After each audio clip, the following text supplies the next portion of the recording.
Peran ekonomi dalam menyejahterakan masyarakat. Sebagai seorang pelajar, kamu pasti memiliki berbagai macam kebutuhan, seperti bekal makanan, seragam sekolah, alat tulis, dan tempat belajar yang memadai. Semua kebutuhan tersebut dapat terpenuhi karena adanya kegiatan ekonomi yang meliputi kegiatan produksi, distribusi, dan konsumsi. Yuk kita bahas satu persatu. Produksi adalah kegiatan untuk menghasilkan atau menambah nilai guna barang dan jasa. Orang yang melakukan kegiatan produksi disebut dengan produsen. Apa ya contoh produksi? Petani menanam padi adalah contoh produksi karena dapat menghasilkan beras. Penjahit menjahit kain menjadi seragam juga contoh produksi karena menambah nilai guna kain. Petani dan penjahit melakukan produksi untuk mendapatkan keuntungan. Distribusi adalah kegiatan menyalurkan barang yang dibuat oleh produsen kepada konsumen. Orang yang melakukan kegiatan distribusi disebut dengan distributor. Contoh kegiatan distribusi adalah pedagang yang menjual beras di pasar. Konsumsi adalah kegiatan yang mengurangi atau menghabiskan nilai guna barang atau jasa untuk memenuhi kebutuhan. Orang yang melakukan kegiatan konsumsi disebut dengan konsumen. Contoh kegiatan konsumsi adalah kamu makan nasi goreng yang dibuat dari beras yang dibeli ibu di pasar. Semua kegiatan ekonomi saling berkaitan satu sama lain. Produksi menghasilkan barang. Barang tersebut kemudian didistribusikan atau disalurkan ke konsumen. Konsumen akan membeli dan menggunakan barang tersebut untuk memenuhi kebutuhan. Sedangkan produsen dan distributor akan mendapatkan keuntungan. Setelah itu, produsen akan kembali melakukan kegiatan produksi. Begitu seterusnya. Lalu, apakah semua kegiatan ekonomi tersebut saling memengaruhi? Tentunya ya.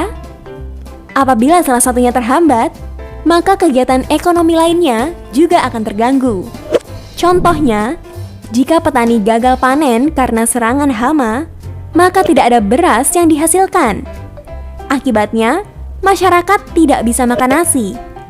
Contoh lainnya, jika distribusi beras terhambat karena banjir, maka pedagang beras merugi dan masyarakat kesulitan mendapatkan beras. Indonesia memiliki kondisi geografis yang beragam dan sumber daya alam yang melimpah.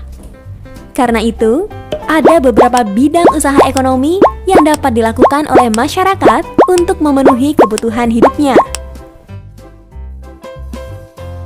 Bidang jasa, yaitu usaha menawarkan pelayanan atau keahliannya. Contohnya, guru, dokter, kuli bangunan, dan tukang ojek.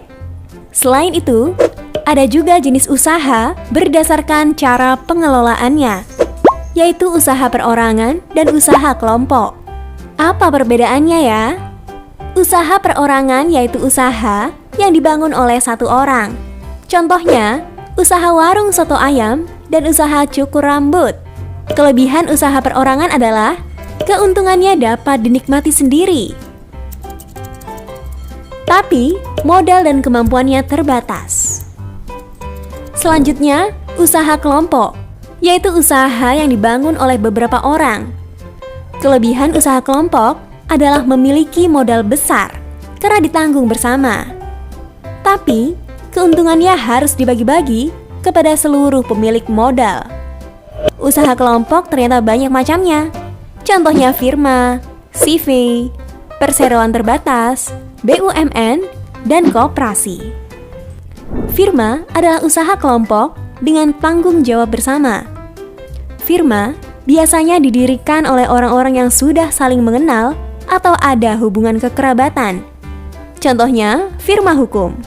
CV adalah usaha kelompok yang terdiri dari sekutu aktif yang menjalankan usaha dan sekutu pasif yang hanya menanamkan modal. PT adalah usaha kelompok berbadan hukum yang modalnya diperoleh dari pinjaman saham. Contohnya, PT Telekomunikasi Indonesia dan PT Garuda Indonesia. BUMN adalah badan usaha milik negara yang seluruh atau sebagian modalnya dimiliki oleh negara. Contohnya PT KAI, PT Pertamina, dan PT PLN. Koperasi adalah usaha kelompok berdasarkan asas kekeluargaan. Koperasi bertujuan untuk menyejahterakan anggotanya dan modalnya berasal dari simpanan anggota. Contohnya koperasi unit desa dan koperasi sekolah. Wah, ternyata beragam ya bidang dan jenis usaha ekonomi. Adanya usaha ekonomi dapat menghasilkan keuntungan bagi pendirinya dan membuka lapangan pekerjaan bagi orang lain. Dengan begitu, diharapkan setiap orang menjadi sejahtera karena kebutuhan hidupnya dapat tercukupi dengan baik. Dari sini, kita juga belajar untuk menghargai usaha orang tua untuk mendapatkan uang demi memenuhi kebutuhan kita. Caranya adalah dengan selalu bersyukur, rajin belajar, dan hidup hemat.